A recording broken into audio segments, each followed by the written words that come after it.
They say we don't give no love to the MEAC. Let's get a quick run through of what I think the MEAC is going to be this year. So Coach Simmons, if you like stuff about the MEAC, you like stuff about HBCU sports, please give me a like and subscribe. And don't forget to share this video. First, Norfolk State. Coach Odom's you in year 3, man. You only have 4 home games this year, and it looks to be a tough schedule, especially road games at Temple, Tennessee State, Delaware State, NC Central, Howard. With all that being said, if Norfolk can find a way to win on the road this year, become road warriors, should be competitive. They can pull out a win against Temple and Hampton. They may be playoff bound this year. But besides that, I don't see Norfolk with all these home road games being too competitive in the MEAC. Next up, NC State, Buddy Pugh, Don Dada. Let's be honest with you. I love the fact that they have games against UNC Charlotte instead of playing South Carolina or Clemson. Georgia Tech, it's one of those games that should be winnable, but instead of SEC. Looking at their schedule, Tennessee Tech, of course having Lynchburg and Citadel at home, Howard, Morgan at home, they really only have 2 true HBCU MEAC games at home this year. Once again, they road warriors. We're going to see if they can actually stand up on the road this year. Because honestly, for them, with that schedule of Jackson, Charlotte, Georgia Tech, and Citadel, they may start the season off 0-4. Morgan State.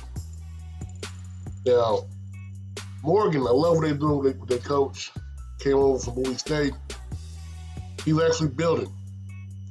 Not depending on the transfer portal, he's recruiting kids in the area in the DMC. And what's going on? The schedule with Richmond should be winnable. Akron is what's called low-hanging fruit. They're a year away from beating Akron. But looking at everybody else in their schedule, without guessing, Yale is probably one of the most unwinnable games on their schedule. Yes, they have Central. They're playing them at home.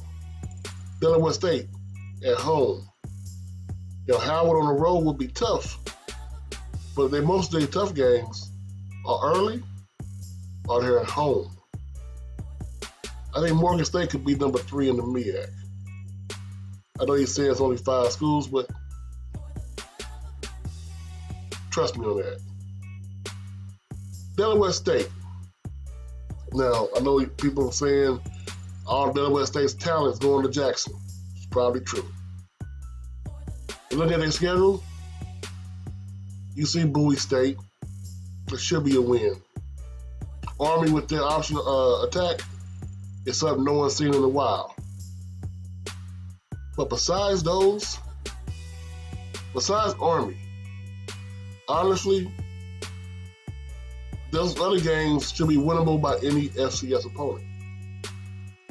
So if Delaware State really is the one to develop talent, not just get transfer portal talent, but actually develop talent, and this year they have enough players, they should be ready to shock the MEAC. Unfortunately, the offense is not as caught up as the defense is, so I don't see that happening. But I do like the fact they have 5 home games. Now, the winner of the MEAC, is any doubt? NC Central. Their schedule, other than UCLA, is a good schedule. Winston-Salem at home. A&T, that's a road game, home game in Charlotte.